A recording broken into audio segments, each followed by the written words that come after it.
하나님 말씀 보겠습니다. 하나님 말씀은 마가복음 10장 21절에서 22절 말씀입니다. 하나님 말씀은 마가복음 10장 21절에서 22절입니다. 예수께서 그를 보시고 사랑하사 이르시되 내가 아직도 한 가지 부족한 것이 있으니 가서 내게 있는 것을 다 팔아 가난한 자들에게 주라. 그리하면 하늘에서 보화가 내게 있으리라. 그리고 와서 나를 따르라 하시니 그 사람은 재물이 많은 고로 이 말씀을 인하여 슬픈 기색을 띠고 근심하며 가니라. 아멘. 말씀 제목은 손해보지 않는 신앙은 가짜다 라는 제목으로 말씀을 나누도록 하겠습니다. 손해보지 않는 신앙은 가짜다 라는 말씀을 나누도록 하겠습니다. 우리가 손해본다. 어느 누구도 다 싫어하고, 설교하고 있는 저도 손해보는 것을 좋아하지 않습니다. 그런데 우리가 예수 그리스도를 믿게 되어지면 우리가 이 세상 것에 대해서 손해를 봐야만 합니다. 왜냐하면 이 세상 것은 오늘 하나님께서 우리에게 주신 이유가 마땅히 하나님의 뜻을 이루고 하나님의 목적을 위해서 쓰기 위함입니다. 그래서 그것이 재능이든 그것이 내가 물질을 많이 벌어서 부자가 되든 아니면 내가 건강한 육체를 가지고 봉사하는 삶을 살든 기타 등 이런 모든 것들은 결국은 하나님의 목적을 이루는 삶을 위해서 우리에게 주어진 것이고 마땅히 그리스도인들은 단순히 세상 사람들이 더 가지고 더 높아지고 더 많은 것을 추구하며 살아간다 한다면 예수 그리스도를 믿는 하나님의 사람들은 기꺼이 주님 때문에 손해보는 삶을 사는 사람들입니다. 그런데 오늘 우리가 접하고 있는 복음의 내용들을 들여다보시면 예수 믿으면 복받고 예수 믿으면 천국 가고 예수 믿으면 하는 일이 잘 되고 예수 믿으면 이제 자손의 복을 누린다라고 하는 일종의 어떤 복, 정말 지상 대복령이라고 할 만큼 복받는다 하는 데 집중을 합니다. 다시 말하면 예수 그리스도를 믿음을 통해서 갖게 되어지는 것들, 그것이 많으니까 당신들도 예수를 믿으시오라고 하는 그러한 논리로 다가가는 겁니다. 이것은 아주 자본주의적이고 실용주의적인 논리 속에서 나타나는 겁니다. 물론 우리가 예수 그리스도를 믿게 되었으면 회개하라 천국에 가까운 자라 주님 말씀처럼 하나님의 나라가 우리의 것이 되어집니다. 얼마나 아름답고 얼마나 귀합니까? 성경에서 말하는 복과 오늘날의 너무나 많은 경우에 교회에서 말하는 복이 좀 많은 차이가 있어요. 물론 구약에서의 복은 물질적인 복에 대해서 굉장히 강조합니다. 물리적인 복에. 실제로 그렇습니다. 하나님께서 나타나는 이러한 일련의 모든 복들이 어떤 물리적으로 나타나니까 사실은 그렇게 강조되어지지만 그렇다고 해서 어떤 물리적이고 물질적인 것만을 복으로 취급하느냐? 그렇지 않습니다. 복 있는 사람은 악인의 길을 쫓지 않고 오만한 자리에 앉지 않고 하면서 그 복 있는 자에 대한 말씀입니다. 그럼 결국은 하나님과의 관계가 회복된 사람들, 그 신명기 8장에서 말하는 복은 결국은 하나님 그분이 복의 근원이시고 복 자체가 되신다라는 사실을 우리에게 드러내고 있습니다. 그리고 주님이 우리에게 물질적으로 주는 복이 분명하게 있습니다. 그게 땅의 축복이든 소산의 축복이든 자녀의 축복이든 자손의 대대로 이어지는 어떤 출산의 축복이든 그런 복들이 있는 건 사실이에요. 그런데 문제는 뭐냐면 우리가 예수 그리스도를 믿고 하나님의 자녀들이 하나님 믿고 살아갈 때에 조금도 손해보려 하지 않는다는 거예요. 누구에게? 하나님 앞에서. 그러니까 내가 예배를 잘 드리고 교회 생활을 잘 하고 하는 것은 결국은 내가 이렇게 함을 통해서 하나님이 내게 복 주시기를 원하는 그 생각을 가지고 신앙생활하는 사람들이 생각보다 많습니다. 그러다 보니 어떤 문제가 발생되어지냐면 결국은 그 속에서 내가 하나님과 어떤 거래를 해서 주님과 이제 내가 주판을 튀기는 거죠. 계산기를 두들겨 보는 거죠. 그래서 내게 이익이 되면 하나님께 감사합니다. 하나님께 영광을 드리고, 이익이 되지 않으면 무슨 일을 벌이느냐? 말 그대로 내게 이익이 되지 않으니까 이거 내가 하나님 믿어봤자 뭐하지? 라고 하는 그런 생각을 하는 겁니다. 오늘 이 본문의 말씀이 그것과 많이 맞닿아 있습니다. 왜 그러냐면 오늘 예수님께서 어떤 부자 청년을 만났습니다. 그리고 그 부자 청년이 예수님께 꿇어 앉아서 선한 선생님이여 내가 무엇을 하여야 용서를 얻을 수 있습니까? 라고 그가 예수님께 질문을 던지고 나옵니다. 여기서 이 부자 청년의 태도가 얼마나 귀한 태도인지요. 꿇어 앉아 물었다라는 이 태도는 예수님을 말 그대로 선한 선생님, 이 선생님 랍비로 여겼다라는 겁니다. 근데 여기서 중요한 게 토브 랍비, 그러니까 이 소위 좋은 선생님이라고 하는 이 표현이 이게 너무 정말 예수님을 정말 존경할 뿐만 아니라 예수님 그분을 흠모하는 그러한 청년이었던 것을 우리가 알 수 있습니다. 그러니까 예수님께서 18절에 내가 어찌하여 나를 선하다 하냐? 하나님 한 분 외에는 선한 분이 없다라고 예수님이 말씀하시는 겁니다. 그래서 우리가 이 선하다라고 하는 표현, 선하신 하나님 보시기에 좋았더라, 혹은 선하더라, 이런 게 다 동의적인 표현이에요. 그런데 그 좋으신 하나님, 선하신 하나님, 이 하나님은 완전하신 하나님이시죠. 근데 그 하나님만이 선하심을 분명히 드러냅니다. 그 초점을 하나님께 돌리시는 예수님의 모습을 이제 주님이 말씀하셨어요.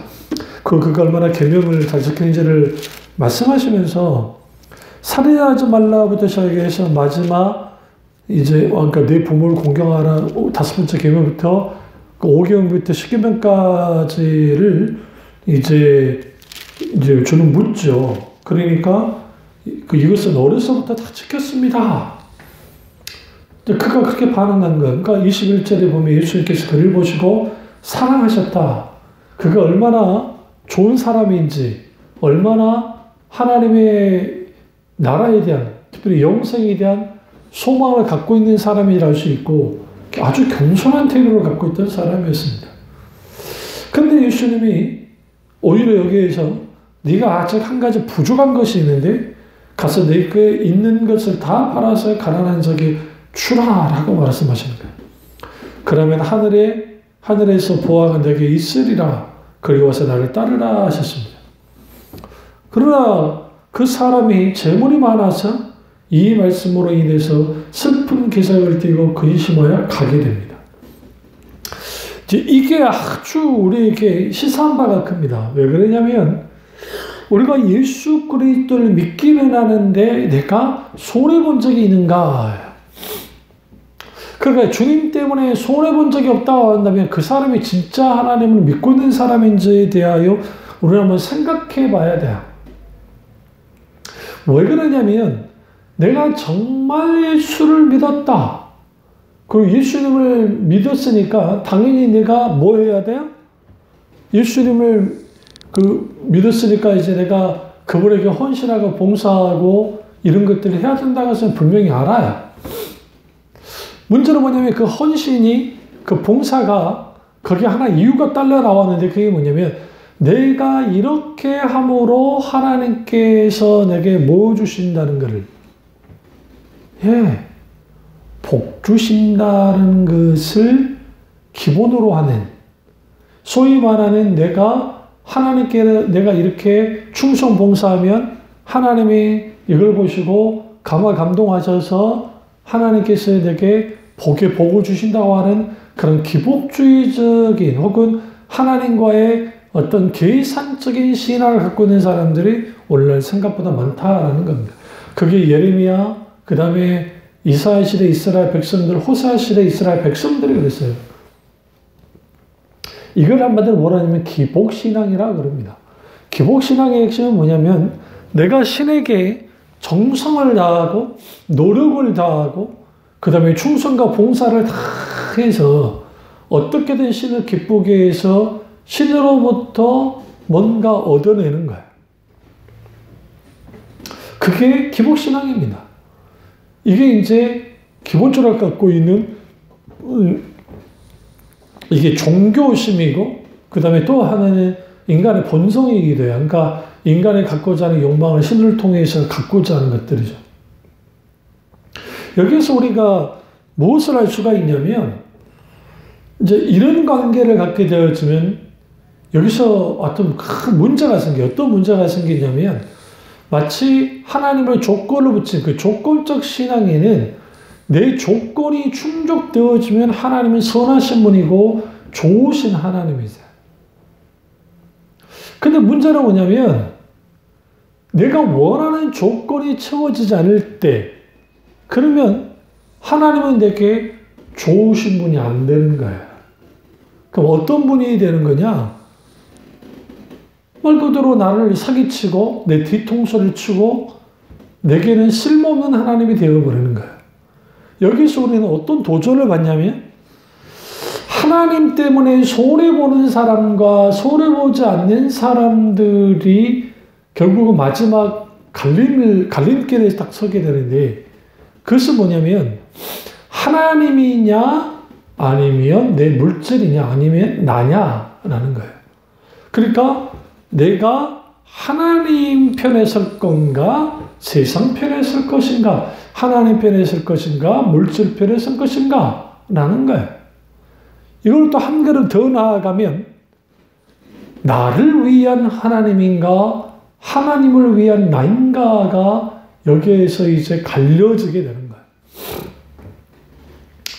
하나님께 손해보지 않는 신앙을 갖는 사람들, 예수 믿으면 복받고, 예수 믿으면 하는 일이 잘 되고, 예수 믿으면 성공하고, 예수 믿으면 건강되어지고, 예수 믿으면 모든 것이 잘 된다고 하는 그 논리 속에 있는 신앙이라는 것은 결국은 그걸 통해서 무엇을 거부하느냐? 예수 그리스도의 십자가의 고난, 그것은 예수님의 몫이고 내가 고난의 길, 십자가의 길, 비아 돌로로사라고 하는 그런 물리적인 그런 고난의 길, 그 길 말고 진짜 주님이 가셨던 그 십자가의 길, 좁은 문으로 통과하는 십자가고 굽어진 길로 가지 않으려 하는 거예요.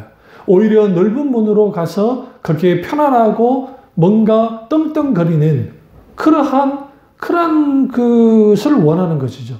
그러니까 여기서 우리는 내가 얼마만큼 예수님께 주님 때문에 손해를 받는가라는 것. 그것은 비단 단순히 내가 헌금 내는 것, 시간을 하는 거 다 귀하죠. 그러나 내가 하나님 앞에 섰을 때에 내가 어떤 결정을 하고 결단을 하게 될 때에 거기에 내가 진짜 하나님 앞에 결단하고 또 내가 이 결정을 할 때 기꺼이 주님 때문에 손해보는 일을 감수하는 것, 그 사람이 성경에서 말하는 진정한 그리스도인이고 예수 그리스도의 제자인 겁니다. 오늘 예수님이 이 청년을, 이 부자 청년을 예수님이 제자 삼으려 했어요. 그러니까 예수님이 제자 삼았던 사람들이 많잖아요. 우리가 뭐 베드로, 안드레, 야고보, 요한, 나를 따라오라, 사람을 향한 어부가 되게 하리라. 그들이 뭐 했죠? 동일하게 그들의 배와 그들의 가족을 두고 예수님을 따랐다라고 성경은 말합니다. 이거 엄청난 거죠. 자신의 모든 것들을 내려놓고 주님을 따랐던 사람들, 베드로, 안드레, 야고보, 요한이에요. 마태도 마찬가지죠. 마태도 세관에 앉아 있다가 예수님께서 나를 따르라 하시니까 그가 예수님의 제자가 됩니다. 오늘날 말하면 공무원이에요. 밥벌이가 잘 된단 말이죠. 근데 그 안전한 삶을 내려놓고 주님을 따른 사람, 그 사람이 누구냐? 마태입니다. 아주 영적인 고민이 있었던 나다나엘, 이 나다나엘도 똑같죠. 어떻게 보면 하나님의 나라에 대한 대망, 메시아의 임함에 대한 대망을 갖고 고민하고 있다가 빌립이 와보라 라고 하고 그 전도를 받아서 예수님을 만나고 돌무화과 아래에서 그가 메시아를 찾는 혹은 뭐 묵상을 하는 그런 것을 주님 보신 것을 하고 그가 깜짝 놀라서 예수님이 메시아임을 알고 그가 예수님의 제자가 됩니다. 그런데 여기서 중요한 게 그들의 특징들이 뭐냐면 바로 두고 떠났다는 거예요. 기꺼이 주님께 제가 손해 보는 거예요. 그러니까 특별히 나다나엘이 이제 그 대부분의 만학자들 바돌로모일 것이다 라고 보는데요. 그럼 나다나엘은 뭘 손해 봤느냐? 그가 지금까지 가지고 있던 가치관, 세계관, 그리고 유대의 종교가 야훼 종교가 갖고 있는 그 특징, 어떻게 나사렛에서 서는 것이 날 수 있느냐라고 하는 것들, 그리고 예수님의 행보가 딱 봤을 때 그가 보기에 메시아처럼 보이지 않았다는 거죠. 근데 기꺼이 이런 모든 것들을 내려놓은 거예요. 이 손해 본 것이죠. 그리고 주님 앞에 나왔던 것을 볼 수 있습니다. 우리 여기에서 우리가 무엇을 할 수 있냐면, 우리가 예수 그리스도를 믿고 하나님의 자녀들이 이제 예수를 믿어요. 그래서 처음 예수를 믿었을 때에 우리가 그 구원의 감격, 첫사랑의 놀라운 은혜 때문에 우리는 하나님께 모든 걸 다 드릴 수 있는 그런 마음을 가집니다. 그리고 신앙생활 하다 보면 그런 것들이 식어지는 것이죠. 그러니까 예수님께서는 나보다, 하나님보다 자식을, 부모를 더 사랑하는 자는 합당치 않다. 주님 말씀하셨던 말씀. 우리 여기에 이걸 굉장히 집중하셔야 돼요. 그러니까 나를 위한 하나님이면 내가 굳이 하나님 때문에 손해볼 필요가 없어요. 그러니까 기복주의나 율법주의나 인본주의나 죽은 정통주의나 이 공통적인 특징이 뭐냐면 나를 위한 하나님인 거야. 죽은 정통주의는 뭔가요? 죽은 정통주의라는 표현을 쓰는 것은 이제 마틴 루터스 목사님이 말씀하신 건데, 정통, 그러니까 교리는 정통이에요. 가르침도 정통이에요. 근데 생명이 없는 거야. 그러니까 머리로, 관념으로 이거는 신앙생활 다 해요. 근데 정작 거기는 뭐가 없어요. 성령의 놀라운 역사, 그리고 실질적인 그 행동, 그러니까 행함으로써 열매들이 나타나지 않는 것이죠. 그러니까 교리타락, 교리주의, 그러니까 정통주의가 그래서 그러다 보면 소위 문자주의에 빠져서 그 율법주의 형태를 띠고, 또 은사주의자들 중에서 우리는 이렇게 생각해요. 거기 율법주의가 있을 거다. 당연히 율법주의가 있죠. 거기에 여러 가지 그 사람들을 이제 강압하고 누를 수 있는 요소들을 거기에 같이 가져가요. 그리고 교묘하게 기복주의적인 신앙을 같이 가져가는 거죠. 모든 은사주의가 그러진 않지만 상당부 은사주의가 그런 실수들을 내요. 그럼 우리는 여기에서 어떤 것을 들여다봐야 되냐면, 우리의 신앙 속에서 가장 그 문제가 되는 게 있어요. 그게 어떤 게 가장 큰 문제가 되냐면, 오늘 이 부자 청년이 예수님이냐 물질이냐 이 사이에서 고민한 것, 그러니까 고민이라도 했다는 것을 아주 어떤 면에서는 오늘날의 현대인들, 오늘날의 교인들의 삶을 들여다보면 그래도 괜찮은 사람인 거예요. 그런데 오늘날 너무나 많은 교인들이 하나님 사랑하십니까? 사랑합니다. 아멘. 목숨 걸어 사랑하십니까? 아멘. 하는데 힘을 다해요. 진짜 하나님께 마땅히 드려야 헌금. 근데 예를 들어 교회적인 재정들이 힘들고 어려워서 정말 힘쓰고 있어서 만약에 헌금해야 될 때 헌금하십시오 라고 하면 글쎄요 라고 나오는 거예요. 그러니까 무형의, 그러니까 눈에 보이지 않는 헌신, 결단. 여러분 하나님 사랑하십니까? 목숨을 사랑하십니까? 정말 하나님이면 다릅니까? 라고 하지만 정작 내가 구체적으로 행동으로서 하나님께 손해봐야 될 그런 것들을 해야 될 때는 손해보지 않는 경우가 많다는 거야. 그러니까 여기에서 우리가 뭘 보게 되어지냐면, 내가 정말 주님 때문에 손해보는가? 그러면 왜 우리는 손해를 봐야만 하는 것인가? 왜 그러냐면, 기독신앙의 핵심은 세상에 대하여 마이너스가 되는 거예요. 플러스가 되는 게 아니에요. 왜냐하면 기독신앙 출발 자체가 예수 그리스도의 죽음, 예수 그리스도의 희생, 예수 그리스도가 우리를 위해서 모든 것을 내어주신 것으로부터 시작돼요. 그래서 우리가 중생의 체험도, 중생의 역사를 경험하는 것도 예수 그리스도의 십자가의 공로를 성령께서 우리에게 깊이 알게 하시고 깨닫게 하시고 회개케 하시고 예수 그리스도의 십자가의 죽음의 그 능력, 십자가의 능력을 맛보게 하고 십자가의 공로를 의지하게 만드는 거죠. 그러니까 시작부터가 기독신앙은 마이너스로 시작해요. 플러스로 시작하지 않아요. 다시 말씀드릴까요? 예수 그리스도의 십자가의 죽음처럼 우리도 죽는 것으로 시작돼요. 영적으로. 크게 대표적인 게 세례 아닙니까? 세례. 밥티조라고 하는 그 헬라어 단어, 이제 침례교체는 침례라는 표현을 쓰고, 우리 이제 장로교나 대부분 이제 세례라는 표현을 써요. 근데 밥티조라는 뜻은 잠긴다라는 뜻이에요. 근데 물속에 잠기잖아요? 물속에 잠기면 숨을 쉴 수 있나요? 없나요? 당연히 없죠. 그러니까 이게 이제 상징적으로 어떤 거냐면 내가 물속에서 죽고 다시 이렇게 세웠을 때 숨을 탁 쉬지 않습니까? 다시 살아나는 것. 그러니까 죽었다 다시 살아나는 것. 그것이 기독신앙이에요. 그러니까 기독신앙 출발 자체가 마이너스로 출발해요. 플러스로 출발하지 않아요. 그런데 마이너스적인 삶을 살아라, 손해보는 삶을 살아라 라는 것을 예수님이 계속 가르치시는 게 산상순, 마태복음 5장 1절부터 8장 1절까지 있는 산상순에서 너무 극명하게 하나님 나라의 백성이 어떻게 살까? 하나님 나라의 백성이 어떤 정체성을 가지고 살아야 되는가? 하나님의 나라의 삶은 이런 것이다 라는 것을 분명히 드러내시죠.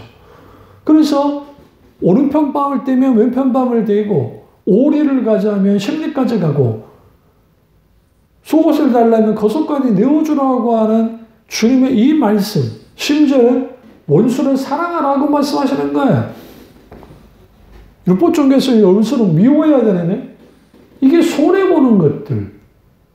그러니까 여기에 이 손해보는 삶에 대하여 그것이 기독신앙으로 들어가는 길이에요. 근데 이러한 것들을 가려버린 거죠. 그러니까 예수 믿으면 고난이 사라져, 고통이 사라져. 예수 믿으면 하늘에 잘 살게. 예수 믿으면 복을 받아. 이걸 좀 더 세련되게 이제 만들어낸 게 신번영주의인데, 그래, 우리가 살다 보면 고난받을 수도 있어. 그러니까 이 모든 것들은 결국은 복을 받는 통로, 경로로 될 거야. 그러니까 우리가 할 수 있다. 하나님 하신다. 긍정적인 삶을 가지고 우리가 믿음으로 기도하면서 이제 하나님 복 주기를 바라고 문제 해결을 바라고 하나님 믿습니다. 우리의 마음을 끌어올려서 적극적인 어떤 긍정적인 마인드를 유지하며 하나님 앞에 그렇게 기도하고 나아가면 그것을 통해서 뭐가 있게 되어진다? 놀라운 하나님의 이 복을 받는다. 문제 해결을 받는다. 우리는 우뚝 설 것이다. 우리 속에 있는 창조의 에너지를 끌어올려서 그것을 통해서 하면 우리는 못 이룰 것이 없다라고 하는 그런 논리를 가지고 나오는 거예요. 그러니까 긍정의 배신이라는 책을 쓴 분이 있는데, 이제 그분은 물론 뭐 이제 예수 믿다가 안 믿는 무신론자에게 돌아가긴 했지만, 뭐 존 오스틴이라든지 적극적인 사고방식, 긍정의 심리학에 어떤 물든 그러한 기독신앙이 어떤 사기를 치냐면 이럴 거다는 환타지를 심어줘요. 그런데 막상 그런 게 안 되면 당신들의 믿음이 없어서 그런 것이다 라고 정죄해버리는 거예요. 그러니까 예수 믿으면 다 복 받아. 근데 못 받아. 그건 당신의 믿음이 잘못된 거야. 그러니까 더 기도하고 더 헌신하고 더 하나님께 매달려봐. 그러면 문제가 해결될 거야. 라고 하는 일종의 이제 그런 그 분위기를 가지고 끌고 나가는 거죠. 그런 식으로 신앙생활을 해나가는 거예요. 문제는 뭐냐면 감당 못할, 이해 못할 고난과 역경과 문제를 만났을 때 무너져 버리는 거예요. 왜 그럴까요? 사실 오늘 예수님께서 이 부자 청년에게 요구하신 것은 부자 청년의 입장에서는 너무 좀 큰 거였어요. 왜 그러냐면 그가 예수님을 사랑하여 나왔는데 예수님도 아주 귀하게 여기고 사랑스럽게 보셨잖아요. 근데 그가 슬픈 기색을 띠고 근심하여 갔습니다. 그리고 내가 물질을 포기할 것인가, 내려놓을 것인가, 가난한 사람에게 나눠줄 것인가, 아니면 주님을 따를 것인가. 결국은 그가 돌아왔단 말이 없어요. 그래서 예수님께서 돌아가는 걸 보시고 23절에 재물이 있는 자는 하나님 나라에 들어가기 심히 어렵도다 라고 주님 말씀하시는 거예요. 그러니까 제자들이 그 말에 놀라는 거예요. 예수님이 다시 대답하십니다. 얘들아, 하나님 나라에 들어가기가 얼마나 어려운지 낙타가 바늘기로 나가는 것이 부자가 하나님의 나라에 들어가는 것보다 쉬우니라 하시니. 낙타가 바늘기로 나간 것이 부자가 하나님 나라에 들어가는 것보다 쉽다라는 거예요. 왜 그러냐? 내가 물질을 많이 갖고 있고 뭔가 많이 갖고 있을수록 우리 그를 의지합니다. 그게 나의 하나님처럼 되어지는 거예요. 그게 물질이 하나님처럼 되어져 버려요. 그러니까 당연히 포기하기가 쉽지 않죠. 그러니까 우리가 그리스도 앞에 나올 때, 주님 앞에 나올 때 예수님이 말을 하잖아요. 예수님께서 공생의 초기에 말씀하시는 게 누구든지 나를 따르려거든 자기를 부인하고 자기 십자가를 지고 나를 따를 것이니라 했어요. 그러니까 자기를 부인하고 자기 십자가를 지고 따르라. 자기를 부인한다. 이 self-denial이라는 것은 뭐냐면 내가 부인되어지는 거야. 내가 부정되어지는 거예요. 내가 그리스도 앞에 죽어야 가능해요. 그러니까 갈라디아서 2장 20절에 내가 그리스도와 함께 십자가에 못 박혔나니 이제는 내가 사는 것이 아니라 그리스도께서 내 안에 사신 것이라. 왜? 십자가에서 예수님과 함께 내가 못 박혔으니까요. 언제? 성령께서 우리에게 중생 은혜를 부으실 때, 성령의 역사를 이루실 때, 우리 속에 믿음이 생겨날 때, 예수 믿고 구원을 받았을 때 우리는 그리스도와 함께 십자가에 못 박혀 죽은 자예요. 그래서 우리는 세상에 대하여도 죽은 자예요. 그리스도가 내 안에서 사는 분으로서 살아가는 거예요. 내 안에 그리스도가. 그래서 예수 믿는 사람들은 좀 더 많이 갖고 좀 더 막 그런 사람들이 아니에요. 그렇다고 저축하지 말란 말이 아닙니다. 재산 관리를 하지 말란 말도 아니에요. 예수님께서 자녀를 위해서 저축하는 것은 아주 지혜로운 것이라 말씀하시잖아요. 그게 아니라 우리 앞에 하나님 앞에 기꺼이 언제든지 손해볼 자세, 태도를 가져야 되고 실제로 우리의 삶 속에서도 손해봐야 돼요. 물가가 오르고 한다고 해서 또 폭리를 취하는 그리스도인들이 있다면 회개하셔야 됩니다. 누가 봐도 합리적인 어떤 이유를 취하는 것은 하나님 보시기 아름답죠. 그래서 구약을 보시면 하나님의 속이는 저울에 대하여 아주 분노하십니다. 아모스서에서는 뭐 질타를 하죠. 속이는 저울들, 잘못된 위정자들, 가식 또는 위정자들을 향해서. 마찬가지로 우리가 하나님이냐 아니면 물질이냐 이 사이에서 우리는 뭐 하게 되어지냐면 갈등한단 말이에요. 그러니까 갈등이라도 하면 괜찮아요. 오늘날의 교회는 갈등 안 해요. 내가 굳이 주님 때문에 물질을, 주님 때문에 뭐 그럴 필요 있어? 없다고 생각해요. 네. 왜? 나를 위한 하나님입니까? 조건적인 신앙이니까. 기분 택하고 싶어요. 내게 이렇게 해주면 내가 이렇게 해드릴게. 라고 하는 생각을 갖습니다. 더 큰 문제가 있죠. 나를 위한 하나님이기 때문에 나를 중심으로 모든 것이 움직여져야 돼요. 그러니까 기도도 자기의 정욕을 위해서 자기 욕심에 이끌려하는 기도를 많이 하죠. 그러니까 하나님의 손만을 구하는 기도를 하게 돼 있어요. 그뿐일까요? 당연히 내가 중심이기 때문에 하나님을 내 마음대로 움직이려 들어요. 그러니까 이게 은사주의자들이 이따위 짓들을 하는 거예요. 그러니까 자기가 뭐 은사를 많이 받아가지고 자기가 막 기도하면 무조건 성령이 역사하시고 막 만약에 마치 막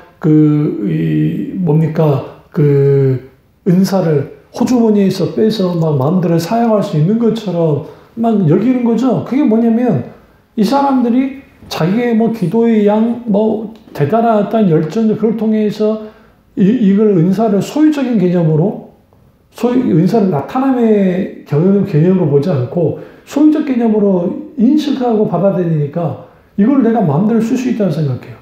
그 어떤 여자 목사, 뭐 제대로 신학도 안 했지만, 뭐 소위 기도원에 있는 그 여자 목사가 자기가 오라면 성령이 오신다나 가라면 가신다나 이렇게 말도 안 되는 그런 행동을 갖는, 그런 태도를 갖는 이유가 뭐냐면 말 그대로 나를 위한 하나님이기 때문이야. 처음 예수를 믿었을 때는 당연히 나를 위한 하나님이에요. 왜? 영적인 어린아이니까. 그래서 뭔가 하나님께로 바라고 원하고 할 때 주님은 주세요. 아직 어리니까. 그러나 영적으로 자라나면 하나님을 위한 나인 것을 분명히 알게 되어져요.